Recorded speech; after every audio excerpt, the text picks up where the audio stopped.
একদিনের ব্যবধানে ফের দেশের বাজারে সোনার দাম কমানোর ঘোষণা দিয়েছে বাংলাদেশ জুয়েলার্স সমিতি। ফলে আবারও সোনার দাম কমে 2 লাখের নিচে নেমেছে।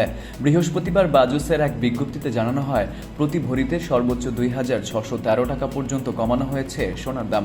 নতুন দামের ফলে সবচেয়ে ভালো মানের 22 ক্যারেট 1 ভরি সোনার দাম দাঁড়াচ্ছে 1,95,000 টাকা, যা গতকাল ছিল 2,02,709 টাকা।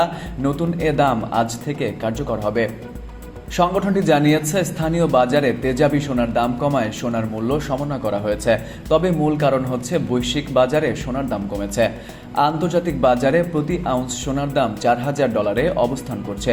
নতুন দাম অনুযায়ী সবচেয়ে ভালো মানের বা 22 ক্যারেটের 1 ভরি সোনার দাম 2,95,000 টাকা, 21 ক্যারেটের প্রতি ভরি প্রায় 1,91,000 টাকা, 18 ক্যারেটের প্রতি ভরি 1,63,716 টাকা এবং সনাতন পদ্ধতির প্রতি ভরি সোনার দাম 1,34,014 টাকা।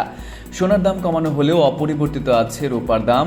22 ক্যারেটের 1 ভরি রূপার দাম 4,246 টাকা। এছাড়া 21 ক্যারেটের প্রতি ভরি রূপা 4,047 টাকা, 18 ক্যারেটের প্রতি ভরি 3,476 টাকা এবং সনাতন পদ্ধতির প্রতি ভরি রূপার দাম 2,601 টাকা।